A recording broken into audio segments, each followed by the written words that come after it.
Hello, my name is Justin Decloux, and I'm here today with Will Sloan. And you're listening to the Important Cinema Club. And today, we're talking about two of the funniest slapstick guys around, Terrence Hill and Bud Spencer. You worked very hard on that intro. Boy, I could tell. I was struggling. You really knew what the sentence was going to be when you started saying Slapdash, tumbling. Well, what are some adjectives? Bumblers or troublemakers? Goofballs. Yeah. So, folks, we are inaugurating a new month here at the Important Cinema Club. Last month was Shocktober. Oh! But Shocktober's over, and it's nothing but laughs November. Yeah.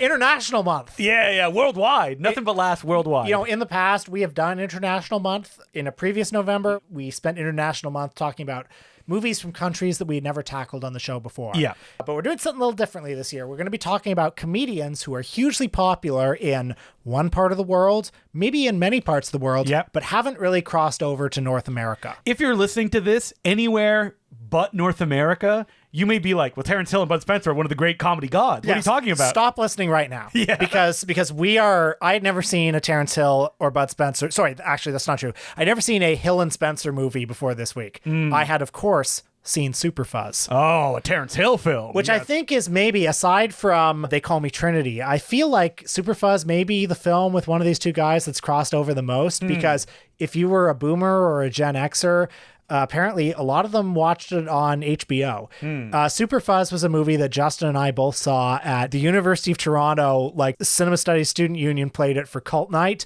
And I remember Peter Kaplowski coming and saying, so we've never seen this movie. We don't know what it is, but we saw the trailer and it looks pretty crazy. Enjoy. And Superfuzz is delightful. Look up the trailer right now. Superfuzz is about a cop who gets superpowers. He's the wackiest inspector this side of Inspector Clouseau. Isn't it Ernest Borgnine that's his partner in that movie? Yes, because it's one of those Italian movies that's trying to convince you it's American. Yes. Yeah. And so I saw Superfuzz that night, as you did. Delightful. Had a great time. Oh. Sergio Corbucci directing as well? Yeah. One of the great Italian directors? He of The Great Silence and Django, filed it away for a number of years. And then in 2022, when I was in the city of Berlin, can I go long on this story for just a little bit? Absolutely. Because where else am I going to except on the Bud Spencer Terrence Hill episode? By the way, we're just going to be accompanied by the Superfuzz music for a moment. So I was at a pizzeria in Munich, I think, and they had a bunch of options on the menu. There was the Schwarzenegger, the Stallone, the famous names, the Brando, and there was the Bud Spencer. And were you like, what the heck? I mean, I knew who it was, but I was like, Bud Spencer? Is he that famous? And then a few days later in Berlin, I saw that there was a Bud Spencer museum in the museum district. Okay. So I went there, had a great time. And you had never seen a Bud Spencer Terrence Hill film? No, but at the entrance was a 8-foot tall Superfuzz statue. You knew what that was. Yeah. I did, and I thought, that is fucked. Superfuzz, that movie, which I guess was a hit over there. He's a super trooper, really super duper. That got me fascinated in Terrence Hill and Bud Spencer. They're huge in Germany. So my story with Bud Spencer and Terrence Hill is there was an Italian foreign exchange student in high school. We were good pals during the year she was here. And when she left, she gave me a DVD and she's like, I know you love movies. This is one of the great Italian movies. And it was a public domain copy of My Name is Trinity. Okay. And I remember I popped it in full screen, watched it, and went, I don't get it. Like, maybe I had to be there. I was. Were you a spaghetti Western fan yet? Like Sergio Leone? Only Sergio Leone. Yeah. I wasn't familiar with anything else. Right. So I kind of filed that away. And anytime Bud Spencer and Terrence Hill came up and I would see them pop up on Letterboxd, it was usually people being like, yeah, this movie's fine. There wasn't a lot of like, this is the great, amazing Bud Spencer and Terrence Hill film. Now, with that said, I want to make this very clear. As we go into this episode, I love Terrence Hill and Bud Spencer. If I learned something watching all their movies this week, love these guys. My reaction to them is like, I can choose to like them or I can choose to not like them. Yeah. You can fight them? I see two paths ahead of me, and I'm choosing to like them. Yes. Because what's not to like? I love them. And I watch the movies and I understand so clearly why they became so famous.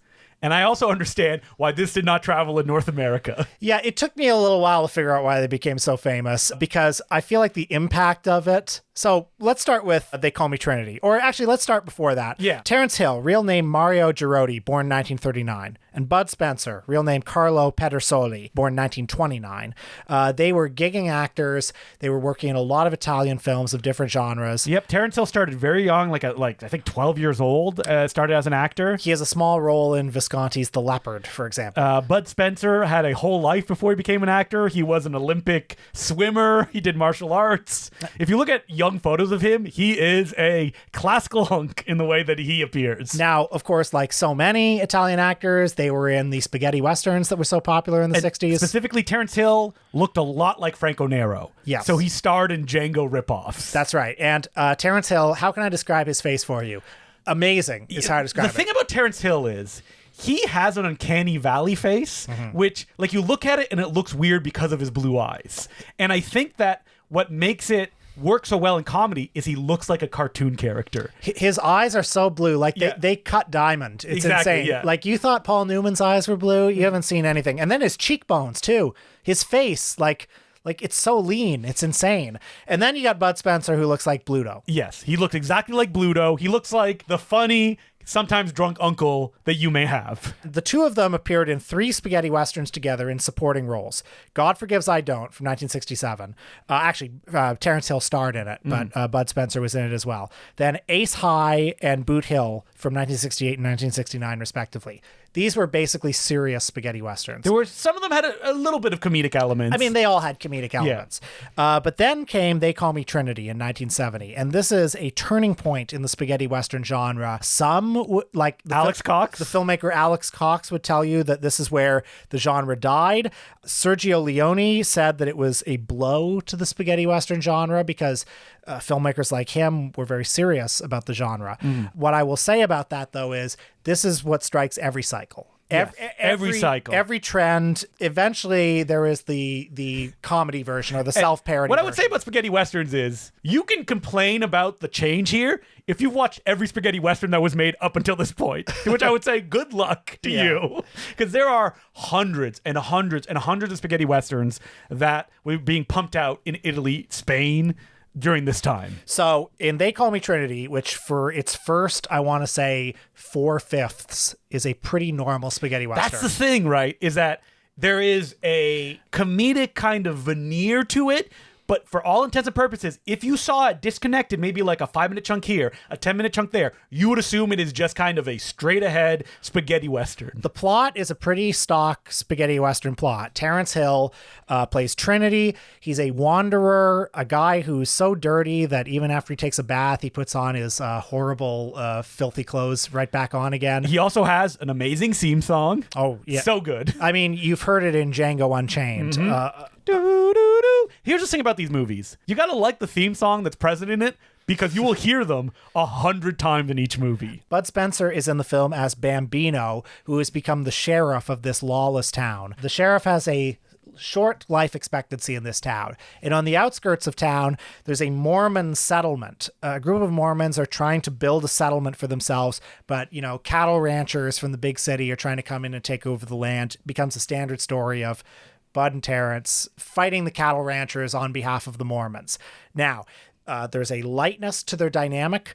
The dynamic in this film is more or less the dynamic they would have in later films, where there's some friction, some tension between Bud the two of them. Spencer is oftentimes like, ugh, Terrence Hill. Bud Spencer's the straight man. Yeah, and Terrence Hill is the wacky one, but something important, you can still tell they like each other. Terrence Hill's not that wacky. No, he's not that. Well, that's the thing about these movies. Now, we've complained before about comedies where we're like, not enough jokes, patches of emptiness. This kind of comes with the territory of Bud Spencer and Terrence Hill films, and I think leads to why people at a certain age, when they saw them, like them so much. Well, yeah, watching these movies, and I said earlier that it took me a little while to figure out why they were so popular. I mean, there are certain elements of them where it's easy to tell why they're popular, but the particular chemistry between these two guys, because they're not comedians, really. They're actors. They're comic actors, but they're very deadpan.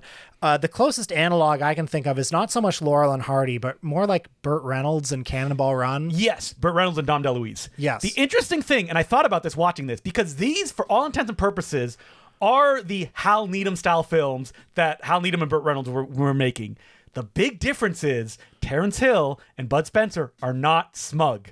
That's right. They never come off as smug or egotistical. That's so important. Yes. And I think that's very crucial to why these movies didn't travel. There is no irony. No. There is no, they don't have sharp edges at all. And there have been sharp edges in American screen comedy since, like the Marx Brothers have sharper edges than These this. movies are not mean in the same way that like Hal Needham films can be mean-spirited in the way that the comedy is played and out. I feel like meanness is an important element of American film comedy since like Charlie Chaplin kicking a guy in the ass. Like it's so baked into American film comedy. Something in terms of like the spirit of these movies I would compare them to are like the Bowery Boys or like Ernest movies or something. Like, so I watched these movies and I think a reason why they didn't really travel is because to America is because it's like, are these for kids? Yeah. Are these for adults? Like they're lacking a certain sharpness that you would expect in a movie for adults. Well, they're for kids, and they're for adults who watch them with the kids on lazy Sunday afternoons. This is what these movies are for. Yeah. It's Sunday, you're going to the movies, you're just watching Bud Terrence right up there on screen, big smile on your face, you can get distracted, you're not going to miss anything.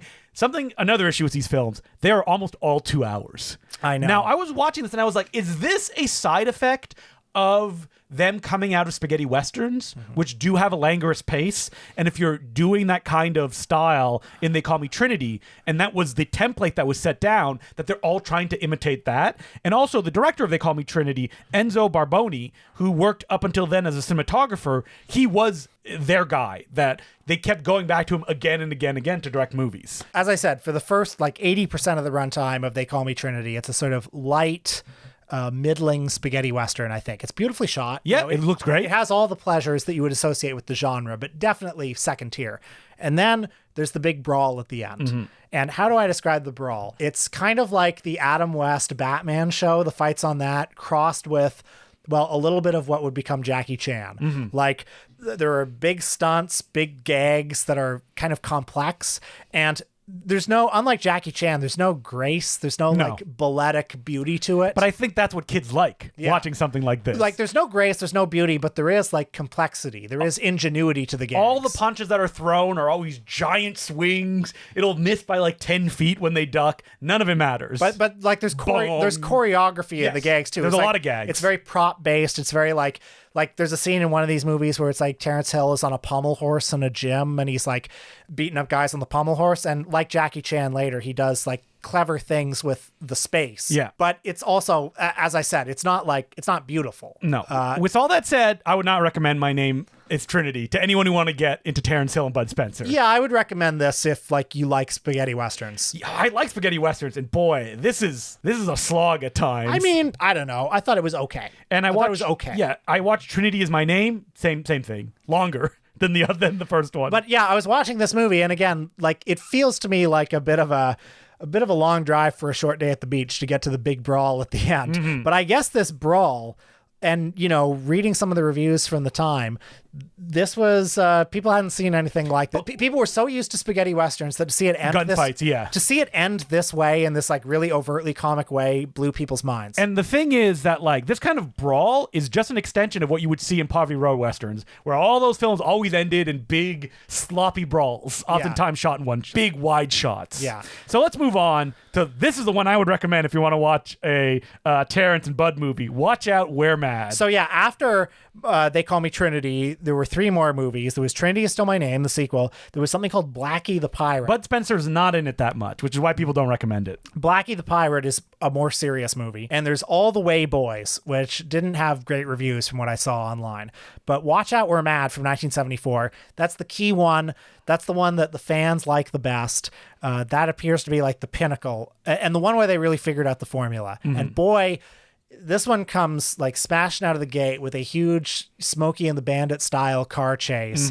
Insane car stunts, cars like crashing, flipping all over the place. Like flying over chasms, all that stuff. Bud behind the wheel, smirking like Reynolds. Smile on his face. Terrence behind the wheel, I meant. Yeah, Bud doesn't really smile that much in these movies. Yeah. Now, Watch Out, We're Mad has such a easy, like straight ahead comedic premise that has no weight, and that's why you can hang a bunch of gags on it, which is so they're in this big race because they want to win this like dune buggy. Yeah. And they tie the race, And so they both win it. And this is good off the start because it establishes a sort of friction in their friendship. It's like these guys become friends because they're united in a common cause of getting their dune buggy. But, they're still rivals. They're still suspicious of each other. So they play like contests, like eating contests of who can eat the most, will get the dune buggy, et cetera, which leads to a great kind of like swerve of what you would expect from one of their films where a bunch of gangsters show up at the carnival where they're having an eating contest and they start to destroy the bar. And the joke is they just ignore what's going on as the bar is destroyed around them. And that's a great scene where it's like they're just sitting at the bar eating, talking, and like a chair like lands flies right in front of them or something. And they go to pay and then like the cash register gets flipped over and they're like, oh. And this is also crucial to the sort of like mood of these movies where it's like they're, to the extent that Terrence Hill is the funny one and Bud Spencer is the straight man, they're still basically at an equal temperature. Yeah.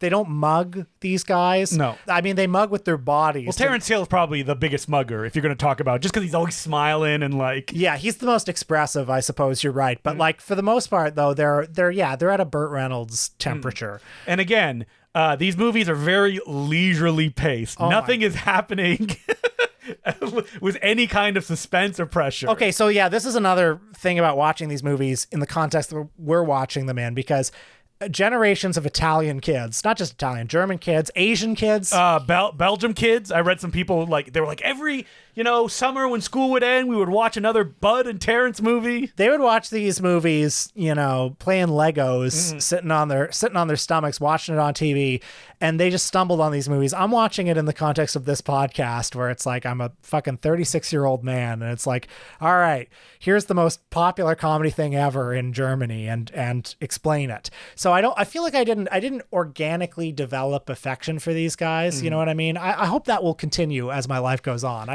I don't need to organically develop affection because I'm seeing these guys. I'm seeing Terrence smiling. I'm seeing Bud just smacking people with his open hand. I got a big grin on my face. Now, so what happens in the rest of this movie? Watch out, we're mad. The dune buggy gets destroyed by the gangsters. And the gangsters want to like tear down the carnival and build an apartment. And so Bud and Terrence, because they're so pissed that their dune buggy got destroyed, decide to just terrorize these gangsters for the rest of the movie. Well, they show up to the gangster's office, and one of the gangsters is played by Donald Pleasance, which is how you know it's a good movie, if Donald Pleasance is in it. And they come and they say, now listen here, you better give us a new dune buggy, and it's got to be exactly like the dune buggy you destroyed, or else we'll get mad. Yeah. And that's funny. And they walk out, and of course, the gangsters look at each other and say, okay, let's kill these guys. And the rest of the movie is shenanigans. I was going to say there's so much shenanigans. There's not. Squeezed in this movie, but the thing is, the movie's 110 minutes. Yes. So I would say there is a steady trickle of shenanigans. There is 70 minutes of shenanigans in this 102-minute movie. And oh man, the theme song in this movie, which plays incessantly. I mean, I love the theme song. Sometimes it's like instrumental version. Sometimes it's like a disco version of it. But it's like, there's an example of the comedy scenes in this movie is it's like Terrence Hill and Bud Spencer are in a choir for some reason, and the gangsters are circling them, and one of them has to communicate to the other that while they're singing, like, the gangster's here. It all comes to a head in the big climax, which is at the gangster's big restaurant, balloons everywhere. And, that's going to be fun. Yeah. Like balloons everywhere. Terrence Hill and Bud Spencer decide, you know what we're going to do? We're going to drive our car right into that restaurant. So they do. They fucking drive the car right into the restaurant. And then a fight happens. And I look at this scene, and this is like the scene at the end of a Hong Kong action movie where there's a big mansion. There's a staircase in the middle of the mansion. The second floor, there are railings. There are chandeliers everywhere. And you think, boy, we can really make a meal of a place like this. I think in watching these movies, a lot of international cinema like kind of clicked into focus for me because I realized like the Jackie Chan, Sammo Hung, Yuen Biao movies that everyone compared to Buster Keaton. Yeah, they're taken from this. Yeah. Like a movie like Wheels on Meals is a Bud Spencer, Terrence Hill movie. And it's just because like the grace, the athleticism of their fight scenes is so like undeniable. It kind of got put into another box, Now I was licking my lips because I wish I had time to watch Mr. Billion. Did you see this? No. Not the only, one of the main Hollywood pictures that Terrence Hill starred in English, directed by Jonathan Kaplan. Yeah. Part of the Roger Corman School. Listen to this cast. Terrence Hill, Jackie Gleason, Slim Pickens, Dick Miller. They're all here up on screen. It was not a success. Terrence Hill actually speaks okay English. Yeah. He usually dubbed his voice in the English dubs. So the story goes, but there's also a dubber that sounds a lot like him. And if you're wondering which version should I watch the Italian version? Like Hong Kong, Bud Spencer didn't even dub his voice in the Italian movie, so might as well just put the English language track on. They were shot without sound, I'm assuming, right? And they got really popular in Germany because the German actors who dubbed them added a lot of jokes that were not in the original films. All right, so let's talk about, is it the favorite one that I watch? Odds and Evens from 1978. Well, so I liked, it may just be because I saw it first, I liked Watch Out We're Mad more than I liked Odds and Evens. Oh. Even though Odds and Evens has a lot of stuff in it. Yes. I will say, 115 minutes. They're so 115 minutes. So this is from 1978. Why? I don't understand. Like, it's baffling to me. I mean, I do think there's something about the pace of these movies that is like crucial to their there appeal. are scenes in Odds and Evens, I'm like, there wasn't even a joke there. I know. Like there's a scene where they're playing the sport that looks like squash with like the long rackets, and the joke is like Bud Spencer is imitating a guy, and he just plays so well that he wins. There's no joke. It takes 10 minutes to get through. I mean, some of the gambling scenes in this movie are also like where Terrence Hill is gambling and he gambles badly. That's the joke. He doesn't know how to cut the deck of cards. And I thought this is stretching into infinity. With no anti-comedy, no comic momentum. It's the rake. Yeah. Again, I kind of like this movie too because it has a lot of funny stuff in it. But like, oh my god, it's so long. The plot of this movie too, I'm like, wait, what? So Terrence Hill takes a while to come into focus. A lot of these movies, oftentimes I'm like, I don't know what's going on. Yeah. So Terrence Hill is a detective who is associated with the Navy. Yeah. And the Navy is trying to break up this gambling ring that's happening. That's going to. And he says you have to team up with Bud Spencer for some reason.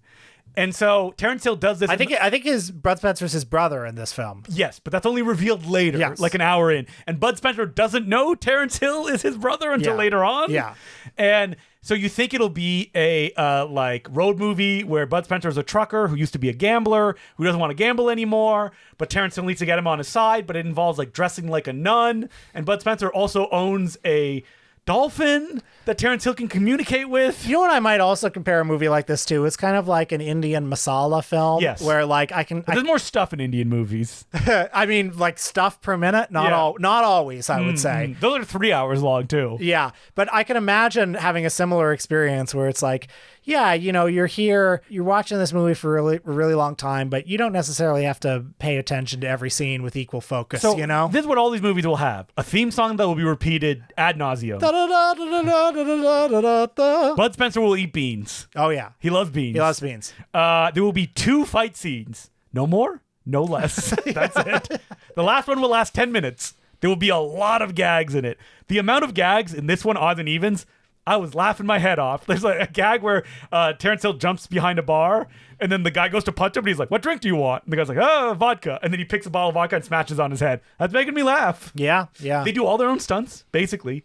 Terrence Hill and Bud are doing them. That's true. And just because it's not Jackie Chan doesn't mean it's not impressive. Nope. Yeah, like Terrence Hill loves like flipping backwards on tables. It's a movie he does a lot. Yeah. They're smashing stuff. They're throwing their punches.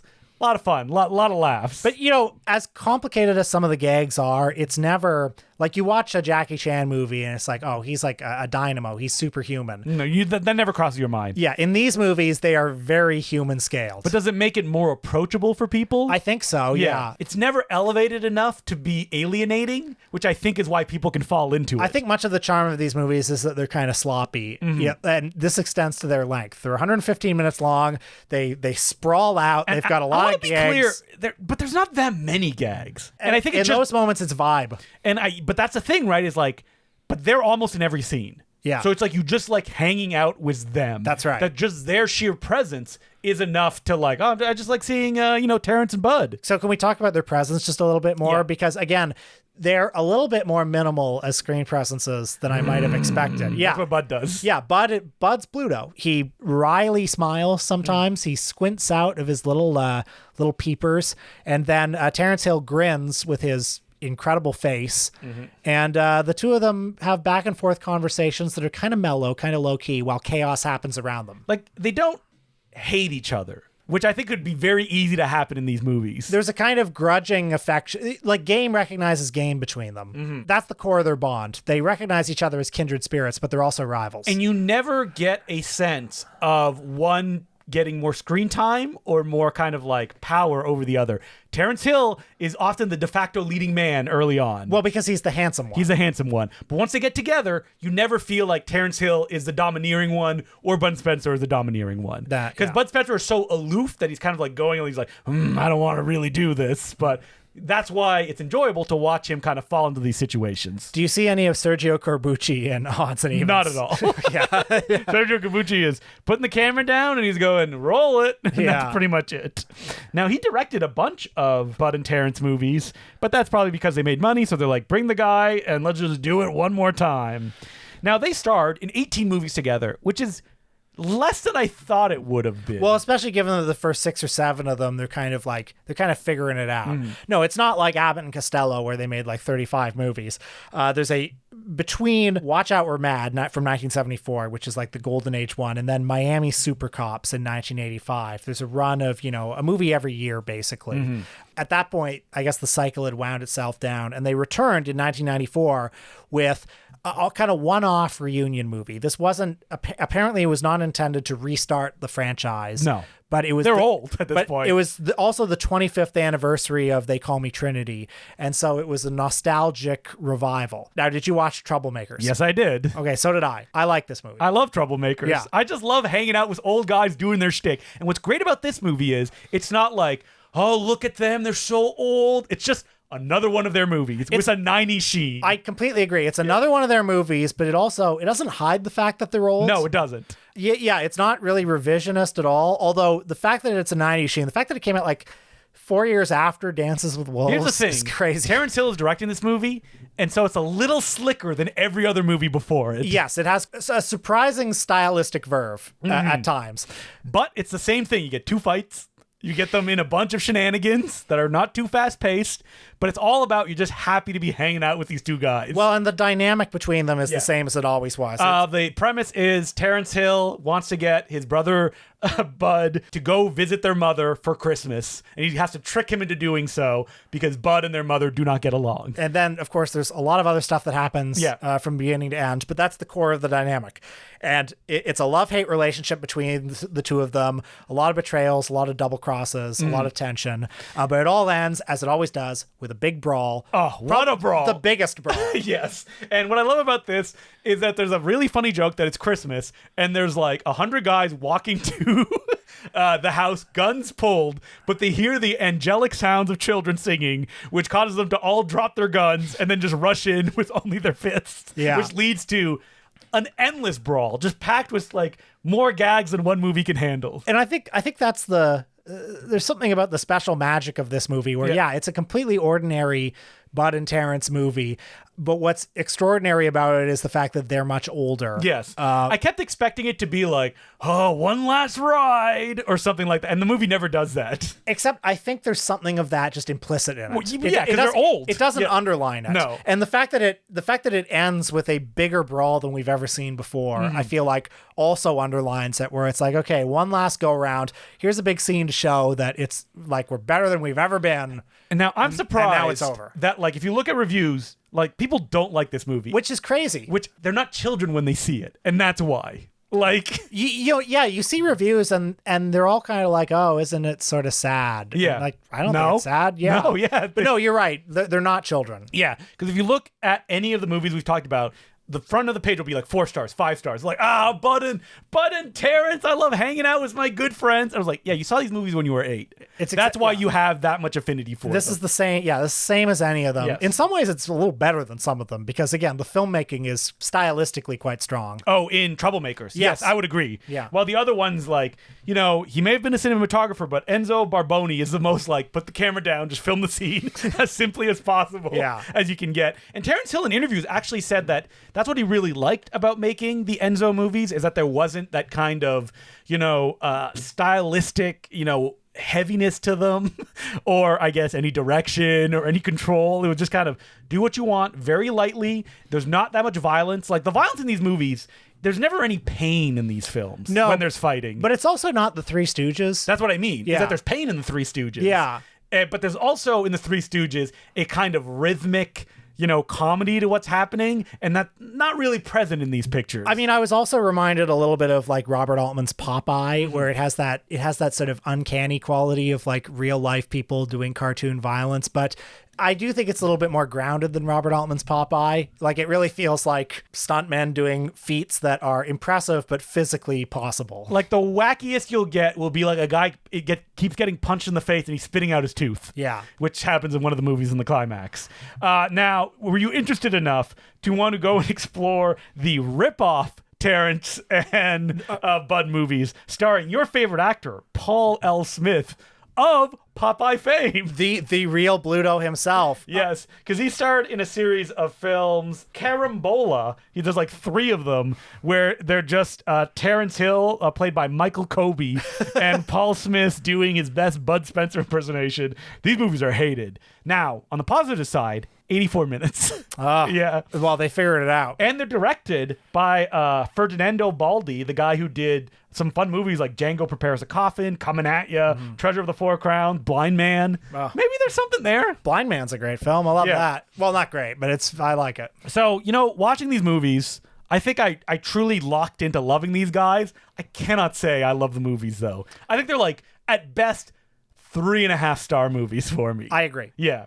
But I can completely understand. You're a kid, you see these kind of like open your mind. Do we have anything in North America that like hits this way? I think if we were kids? I think the equivalent in North America for boomers, it was stuff like Abbott and Costello and the Bowery Boys, which they would have watched on TV, and it would have been like these movies, like kind of disposable. They would have sort of blurred into each other a little bit.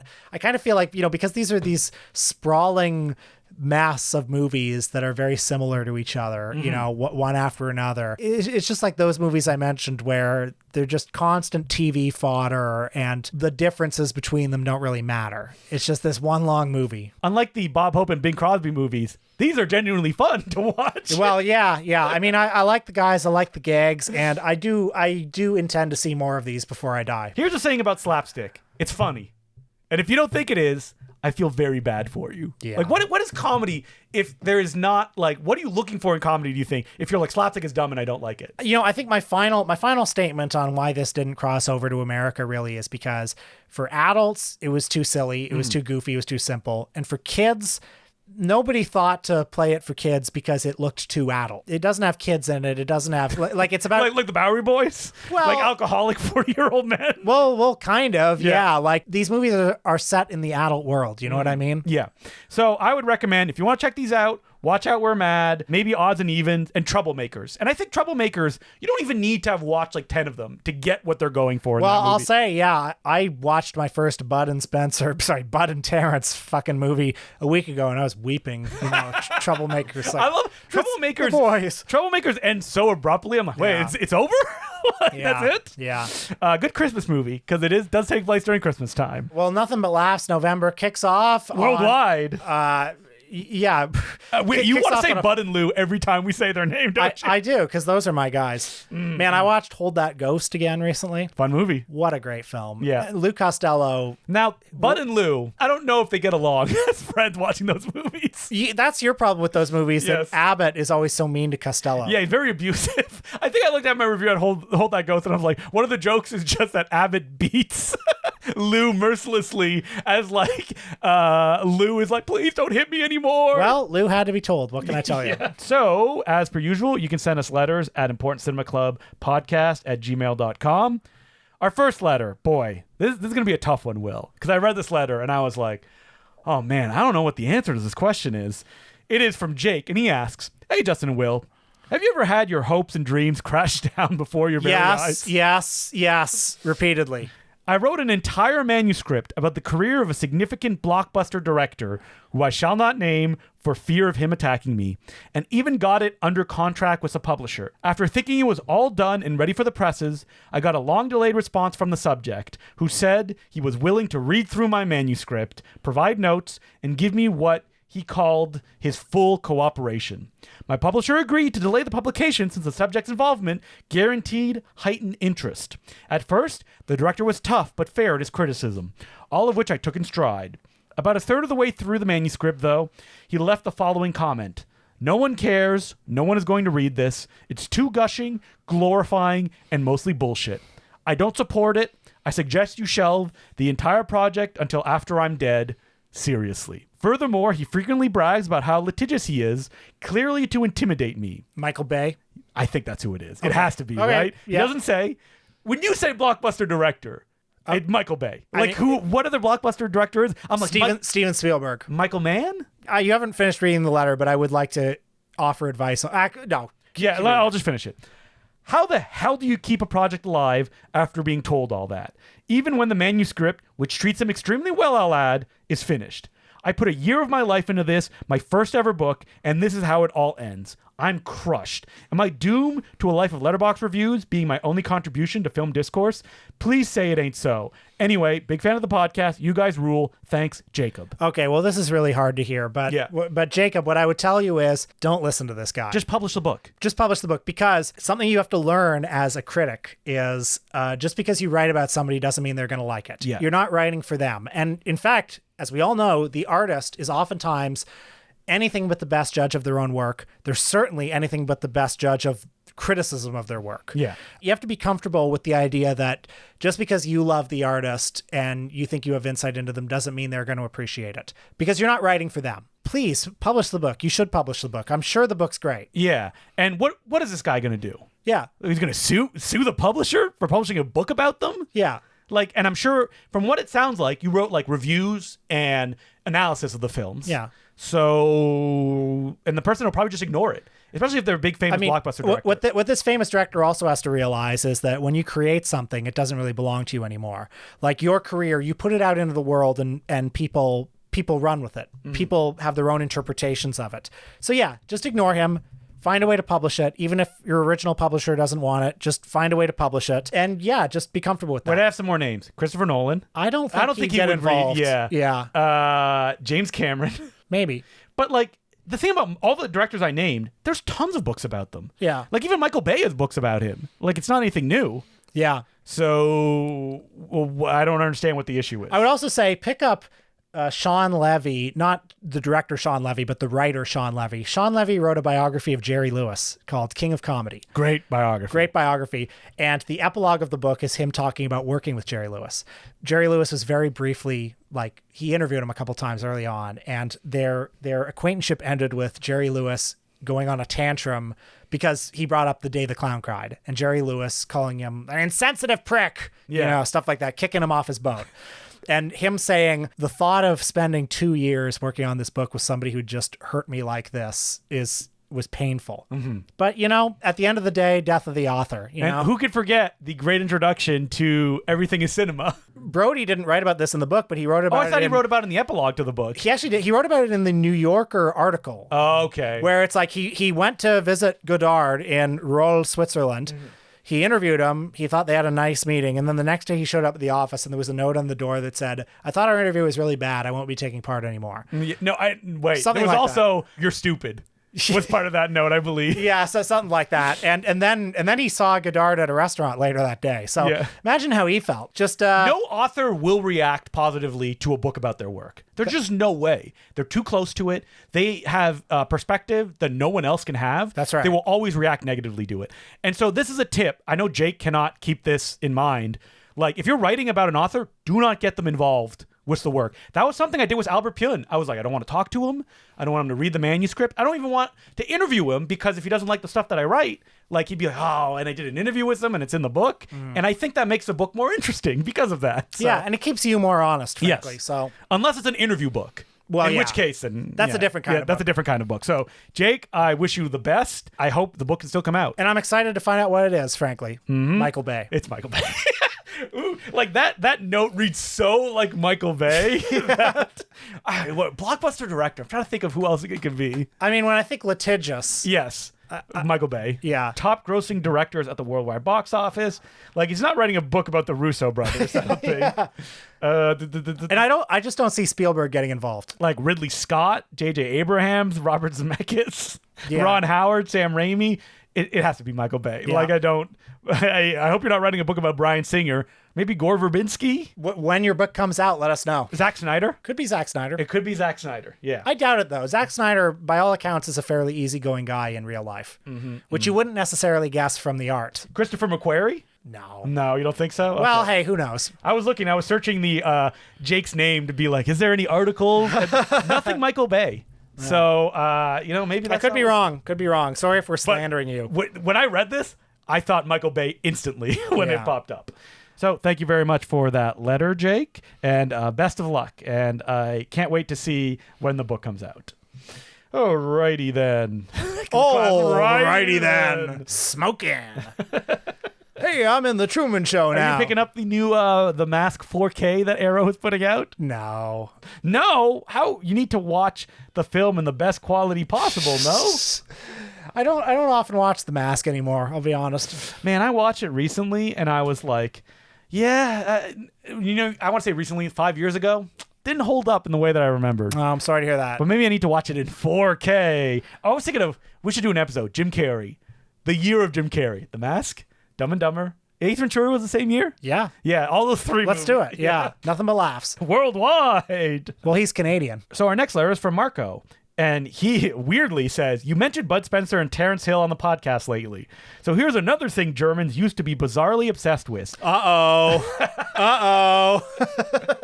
Have you heard of the German wave of Edgar Wallace adaptations? Do you know what this is? Yeah, of course. I mean, there were a lot of Krimis. a lot of Klaus Kinski films based on Edgar Wallace novels. Yeah. The letter continues, they were a real mania in the 60s particular and inspired a couple of dozen spoof movies in the 2000s. They were idiotically constructed semi-comedic murder mysteries, goofy and bantery in tone, with a creepy old English mansion, and plots often positing absurd criminal and underworld conspiracies. I suspect that the success of the series had at least something to do with Germans wanting a more playful and less complicated relation to matters of life or death, 20 years after starting World War II. These films increasingly get self-aware and campy, and sometimes very colorful, like the College Girl Murders, and sometimes you're lucky and get a bit of Klaus Kinski, like The Door with 7 Locks. You even get a guy in a gorilla mask, like in 1968's Gorilla Gang. Best regards and keep up the great work, Marco. Here's the thing about, is it called Krimis? Oh, I'm not sure. Because they've been starting to try to sell you these, like the Blu-ray companies. They're like, you like Giallos, eh? Yeah. Maybe you'll like these. I haven't really gone deep on Edgar Wallace. I feel like I've seen one or two of those They're movies not over the very years. good. Yeah, That's the thing. Is you watch them and you're like, I wish I was watching a Giallo. Like, that's what every single one of them feels like. And they're also were in the public domain for a while because our good friend Fredo and Ray put out a bunch of retro media discs of them. I wish he was my good friend. Those kind of movies, do we have an episode in them? The thing is, like, I haven't watched one where I'm like, that's a great one, unfortunately. Yeah. But I like the idea of them. And I remember going to B&B and they had a DVD set of all of them, English subtitled. And it was just gigantic box set. And I was like, I'm never going to watch this. I'm not picking it up. I hear about Edgar Wallace movies and I think, this is why I wish I had the remote from Click. Yeah. And I could just pause and I could spend weeks at a time. Oh, no, you hit it. You fast forwarded and the whole world went ahead without you. I know. I guess I didn't learn the lesson of Click, did I? Nope. I mean, I've never seen it, so I assume that's what happens, right? Adam Sandler dies at the end. He clicks himself to death. Yeah, he records over himself. It's terrible. Yeah, it's like a David Cronenberg movie at the end there. Yeah. You didn't expect that from, I'm going to say, Frank Corsi or Frank Karachi. Yeah. Or is that a Dugan joint? I think it's a Karasi joint. It has more fantastical elements than you expect from. This is why they pay him the big bucks. Wait, I'm going to look it up now. Who directed Click? Oh, I'm going to be so embarrassed if it's somebody else. Click, 2006. I think it's Karachi. I really do. A movie that April Amansky said, we cannot do a No Such Thing as a Bad Movie because it's too sad. I was right. It is Frank. Oh, Frank Karachi episode, because we also got to watch Around the World in 80 Days. I mean, you don't need to give me an excuse to watch Around the World in 80 Days. Man, when we hit rock bottom is when we're doing the director of Clay Pigeons and Shanghai Nights. Oh, yeah. Is that Dugan? No, that's not Dugan. That's he also did Fred Claus and The Judge. Yeah. David Dobkin. Oh, Yeah. man, we watched Shanghai Nights, and I thought I was going to be much fairer to it than the viewing experience led to. I like Shanghai Nights a bit more than you do. It's still pretty lame. It's Bud Spencer and Terrence Hill, and it's like, isn't it 2 hours or something like that? What I like about Shanghai Nights is it's full of the most stock gags of all time, brought out for one last dance. It has the stuff where it's like a guard at Buckingham Palace, and it's like, hey, you can do anything you want to these guys and they won't react. Or like, somebody pulls a candle off the wall and the wall turns I like in. that. Yeah. So there's a few things happening that we will be hosting coming up soon. Yeah, we have not one but two big screenings in the month of November. First, at the Fox Theatre in the beautiful East End of Toronto. We will be showing a film. You guys have been banging our doors down. You're like, we need to see On Deadly Ground. We need to see On Deadly Ground. That's right. Important Cinema Club Masterpiece Classics returns to the Fox Theatre on November 19th at 6:45 p.m. with Steven Seagal's only directorial effort. Folks, what does it take to change the essence of a man?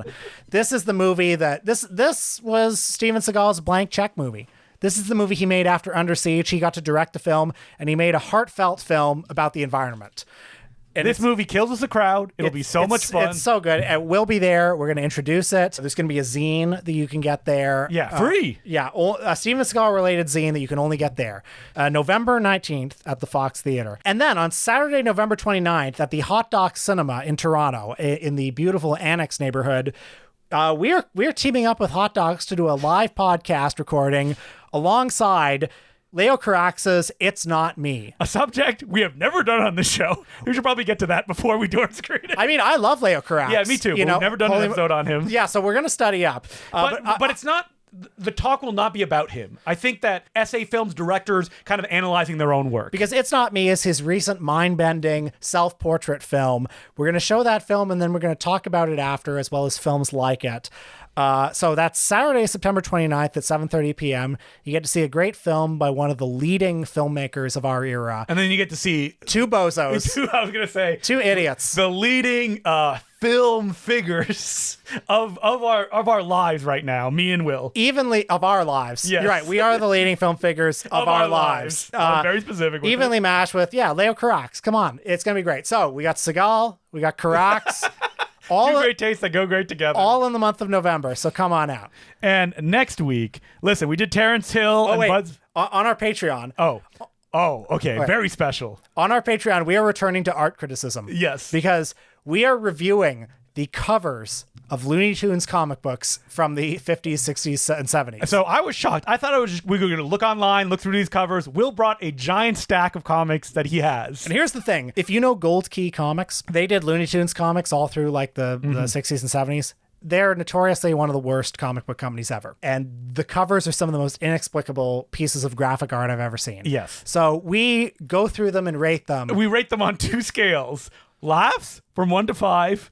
And gold keyness on 1 to 5. That's right. What does the second one mean? You'll have to listen to the episode to find out. And on the Patreon, we're going to post images of the covers too, so you can follow along. Yes. And so next week, are we going into uncharted territory in any English language medium? That's right. Nothing But Laughs November, International Month. Worldwide. Continues with, what's his name? It's Shim Hyung Rae, a South Korean comedian who is probably best known to all North Americans as the director of Dragon Wars. D-Wars, Dragon Wars, starring Robert Forster. And also, he starred in the inexplicably wide-released The Last Godfather. The Last Godfather was a strange comedy that came out 10 or 15 years ago that starred Harvey Keitel, for some reason, and him. And this South Korean comedian, for years, has been hugely famous in South Korea. Hugely famous. Doing a sort of Simple Jack character. Yes. And so the movies that we're going to watch, almost none of them have English titles. So we will be watching The Last Godfather, obviously. Of course. We will also be watching Thunderhawk from Outer Space from 1986.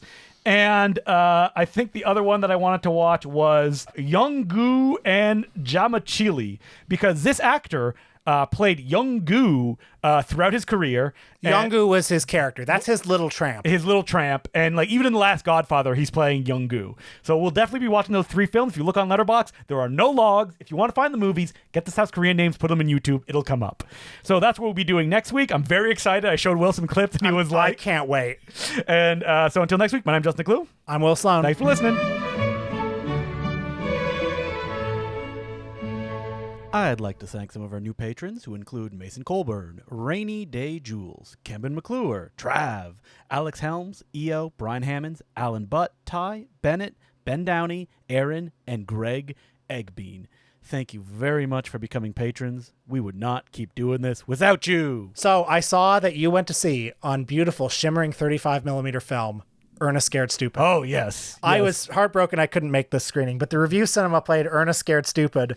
Yeah, on film. On film. Yes. So I made a tweet saying that we could not get print. We couldn't even show. We tried earlier this year at our screening series at the Fox. We wanted to play Ernest Goes to Jail. Yes. And the theater got in touch with Disney and they said, we don't have a DCP of this. Yes. And we were like, okay, what if we make one? We'll project a Blu-ray. And they were like, no, can't do that. I made a tweet that went a little bit viral, and then a week later the review was like, we're playing Ernest Scared Stupid on 35mm, and they announced it 4 months in advance. 6 months. It was the 6 months in advance of Halloween. The furthest off I've ever seen a film screening at a rep screening be announced. As if to undercut you specifically. No, but here's the thing. I win in this situation. Yeah. I get to go see Ernest Scared Stupid on 35mm. I'm glad they had a print because when you posted that, a lot of people said, there were a lot of people who don't know how anything works who replied, well, why not just show it on film? Yeah. And it's like, buddy. Yeah. Have you got a 35 print of Ernest The Goes Fox to Jail? can't play 35mm prints anyway. So Yeah, so- or people would be like, oh, but they played 35mm. I mean, those are specific situations. Yeah, people were like, guys, the New Beverly played Ernest. Yeah. Yeah, The Fox ain't the New Beverly. in Los Angeles, where they could just drive it over. Yeah, it's not so easy here. So what do you want to know? I mean, number one, amazing movie. Looks great. Happy to see it on the big screen. Lots of laughs. How was the print? Beautiful. Looks like it didn't play at all. It wasn't a grindhouse print or anything like that. I mean, yeah, because that was the last theatrical Ernest film. Ernest Rides Again played theatrically. Oh, it did? Okay, yeah. But that was independently distributed If anyone's got a print of that. Oh, boy. The Cherry Estate, maybe? Maybe. And did it play like gangbusters? It did. Did people laugh? Oh, yes, they did. And did they applaud at the end when the troll explodes? There was multiple applause breaks during the movie, unironically. Man, there's good stuff in that movie. The bit where Ernest gets his hand trapped in something. Oh, I took a photo of And it. I went to the back of the theater just to get it up on the big He looks screen. left, he looks right, he looks at you, and then he goes, "Brah." The troll's very scary. Oh, yeah. I know. I watched the movie. I remembered Will was like, how dare they not include your favorite actor in these movies? Oh, well, the fact that Gaylord Sartain isn't the fat guy. Have we gotten why he wasn't in the movie? Was he too busy? Was he doing something else? Probably scheduling conflicts. Because there is a Gail Sartain imitator in the film. I know, and Bobby, his little sidekick, And is in it. You feel that's a betrayal that Bobby would I think so. do that, yeah. I think so, yeah. And that you don't like the kids in the movie either, Well, I just feel coming after Ernest Goes to Jail, which is so powerful. which is a great film. And no kids in that and film. an uncompromised vision, like the Spencer and Hill films, set in a world of adults. Yeah. Adults with adult problems. Yeah. You know, it's Ernest having relationship issues. It's him wanting to advance in his career. It's him going to jail. Yeah. This one, you could tell because that one didn't do as well as they wanted. It's like, you can tell Michael Eisner and Jeffrey Katzenberg were like, we gotta get some kids in this thing. There's a great moment at the end of the movie, and I need to post this on social media, of Ernest like being serious at the troll at the end, where he's like, come on. So I think the last 20 minutes of Ernest Scared Stupid is Some of the greatest great. Ernest stuff ever. Yeah. And like they go back to him playing multiple characters, which they leaned off of in Ernest Goes to Jail. Yeah. The like, because if you try to logic it out, you're like, is he changing costumes? Is he not? It's internal, like. Ernest Goes to Jail has the scene where he dresses up as the old woman to try to get out. But that's what's in the context of the movie. In this one, it's like in his imagination, but visualized. It bends reality more. Yeah, there's so many gags in that last 20 minutes of just Ernest and, killing all those trolls and he goes. Also, Eartha Kitt really brings it, I think. Oh, yeah. And the final scene of Ernest weeping because he's like, there's nobody for me. Oh. And then, what's his dog's name again? Rimshot. Rimshot jumps out because he had been turned to wood. Rim job. Oh, that Malk runner, very funny. Where Ernest is like, I found Malk. You thought it was out of season. Great shit. Anyway, great movie. Not that many people there. Oh. It was okay, but not like sold out like you would hope. Maybe Ernest Goes to Jail would have brought them in. I was at a wedding. I couldn't. Is that the one thing you couldn't? Yeah. What can I? A wedding after Halloween? Yeah. Monsters. I know. The true terror afterwards.